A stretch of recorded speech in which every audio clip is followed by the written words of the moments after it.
बात लगभग 50 साल से ज्यादा पुरानी है। तब शादी ब्याह में दुल्हन पालकी में जाया करती थी। यह किस्सा ऐसे ही एक बारात वापसी से जुड़ा हुआ है।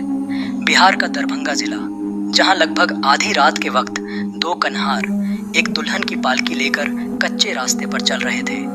पीछे साइकिल से दूल्हा और साथ में कुछ पैदल बाराती थे।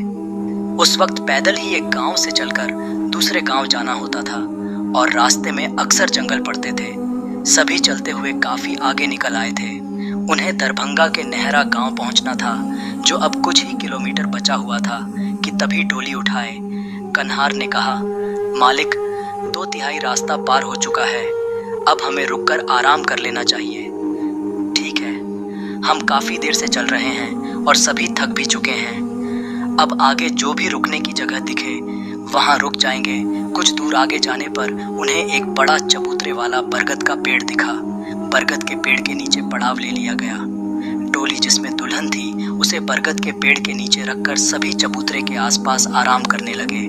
वह एक सुनसान इलाका था, जिसके लिए बरगद के पेड़ के साथ साथ अंधेरे में वह जगह भी डरावनी नजर आ रही थी। मगर वहां रुकने के अलावा उनके पास और कोई दूसरा रास्ता नहीं था। पिताजी, यह जगह तो डरावनी लग रही है और फिर रात का दूसरा पहर चल रहा है। हमारा यहाँ ज्यादा देर रुकना ठीक नहीं है। अरे कुछ नहीं है बेटा, कल फत्तू दीना सभी की बारात का पड़ाव यहीं रुका था। यहाँ डरने जैसा कुछ नहीं है। वैसे भी हमें कौन सी रात गुजारनी। यहाँ पर दोनों बातें कर रहे थे और बाकी लोग चबूतरे पर लेटे हुए आराम कर रहे थे। इसीलिए उनका ध्यान पेड़ के पत्तों के बीच छिपे उस काला साया पर नहीं गया, जिसकी गहरी चमकीली आंखें उन सभी को घूर रही थीं। सभी थके हुए थे, इसीलिए कुछ ही देर में उनकी आंख लग गई। उधर डोली में बैठी हुई दुल्हन भी झपकी ले रही थी। देखते ही देखते सभी गहरी नींद में जा चुके थे और तभी एक काला साया पेड़ के नीचे उतरा और दुल्हन की डोली में समा गया। गहरा अंधेरा होने की वजह से उसे किसी ने नहीं देखा। डोली के अंदर एक तेज हलचल हुई और फिर सब शांत हो गया। कुछ देर बाद सभी जाग चुके थे। उठो सब लोग, अब हमें आगे चलना है। मोहन जरा नई बहुरिया को भी उठा दे। मोहन ने आगे बढ़ते हुए अपना सिर डोली के अंदर डाला। अरे सुनो, जाग जाओ, अब हमें आगे चलना है। तुम्हें कुछ पानी वगैरह चाहिए। दुल्हन जाग ही रही थी और मोहन के पानी पूछने पर उसने ना में सिर हिलाया। कन्हार ने डोली उठाई और सभी गांव की ओर चल पड़े। नई बहू घर में आ चुकी की थी। घर वालों ने उसका स्वागत किया और उसे उसके नए कमरे में लेकर गए। आज रात मोहन की सुहाग रात थी, मगर अभी तक वह कमरे में नहीं गया था। उधर सभी लोगों का खाना पना हो जाने के बाद दुल्हन की सासू माँ उसके लिए खाना लेकर कमरे की तरफ जा रही थी। उनके हाथ में खाने की थाली और दूसरे हाथ में लालटेन थी। कमरा घर के सबसे पीछे वाले हिस्से में था। घर बड़ा था, इसीलिए अंदर अंधेरा और शांत माहौल था। कमरे की ओर बढ़ते हुए सासू माँ को एहसास हुआ जैसे उनके आसपास कोई हो। उन्होंने लालटेन उठाकर इधर उधर देखने की कोशिश की, मगर उन्हें कोई नजर नहीं आया। मगर जैसे ही वह दोबारा आगे बढ़ी, उन्हें लगा उनकी साड़ी किसी ने पीछे से पकड़ रखी हो।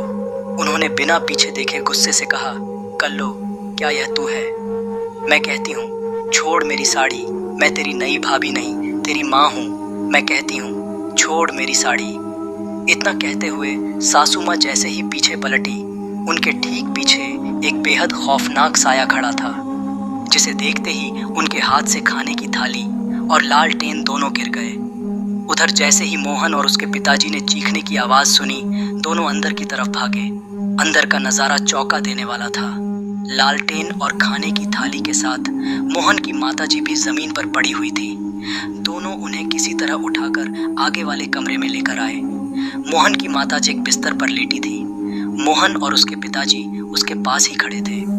दोनों के चेहरे पर गंभीर चिंता थी। नई बहू के आते ही यह कैसा अपशगुन हो गया। तभी माताज को होश आया। वो मेरे पीछे कौन था? अम्मा, तुम्हारे पीछे किसे देखा? तुमने कोई काली परछाई थी, बिल्कुल डरावनी। अरे कुछ नहीं शकुंतला, ज्यादा थकान की वजह से तुम्हें ऐसा लगा होगा। हमने वहां देखा कोई नहीं था। खैर, कुछ देर आराम के बाद तुम बिल्कुल ठीक हो जाओगे। बेटा मोहन, तुम भी थक गए होगे। नई बहुरिया का खाना लेकर तुम ही चले जाओ, बाकी बातें सुबह होंगी। मोहन ने हाँ में सिर हिलाया और किचन की ओर चला गया। मोहन खाने की थाली लेकर दरवाजे पर खड़ा था। उसने दरवाजा खटखटाने की कोशिश की, मगर उसने देखा दरवाजा खुला था, इसीलिए वह अंदर दाखिल हुआ।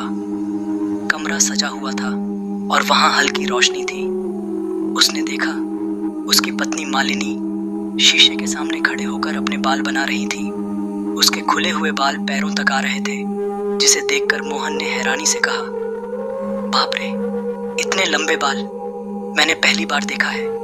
कमरे में मालती के शर्माते हुए हंसने की आवाज गूंज गई। मोहन आगे बढ़ा। उसने अभी तक अपनी पत्नी को नहीं देखा था। बाल बनाती हुई मालती को मोहन ने शीशे में देखा। मालती को वह देखता रह गया। इतनी खूबसूरत औरत उसने आज तक नहीं देखी थी। मालती भी मुस्कुराती हुई उसे ही देख रही थी।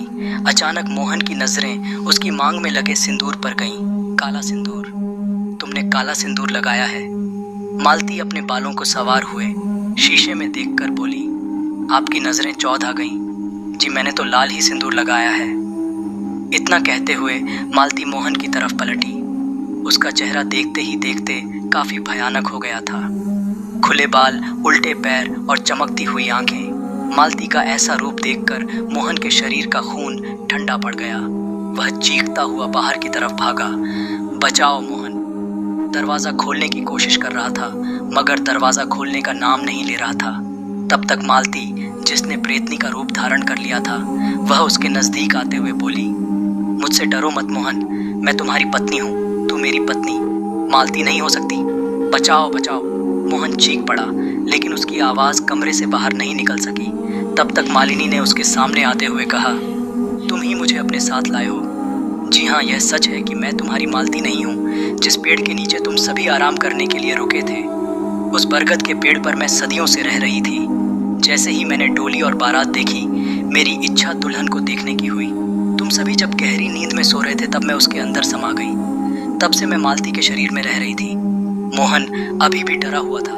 उसने घबराहट में मालिनी से पूछा, तो क्या तुम मुझे मारने आई हो? नहीं, मैं इस गांव में बहू बनकर आई हूँ और अब से नेहरा गांव की और तुम्हारी रक्षा मैं करूंगी। गांव वालों तक मेरा संदेश पहुंचाना। सभी से कहना कि गांव की खुशहाली और संपन्नता के लिए वो अपने घरों का चूल्हा दक्षिण दिशा में बनाए। हमेशा के लिए इसी गांव में रहूंगी। इतना बोलते ही मालती का शरीर लहराता हुआ जमीन पर गिर गया। फिर मालती ने होश में आते ही मोहन से पूछा, मुझे क्या हुआ था? जी कुछ नहीं मालती, तुम पूरी तरह से ठीक हो। बाद में इस घटना का जिक्र मोहन ने पूरे गांव भर में किया। कुछ लोगों ने उसकी बात मानी, मगर जिसने बात को अफवाह समझा, उसे धीरे धीरे प्रेत वधू के होने का एहसास हुआ।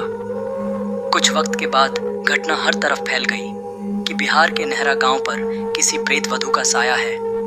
हिंदू मान्यताओं के अनुसार दक्षिण दिशा में चूल्हा बनाना अपशगुन माना जाता है, मगर आज भी नेहरा गांव में लोग अपने घरों में चूल्हा दक्षिण दिशा में बनाते हैं और इसे वह शांति और खुशहाली से जोड़कर देखते हैं।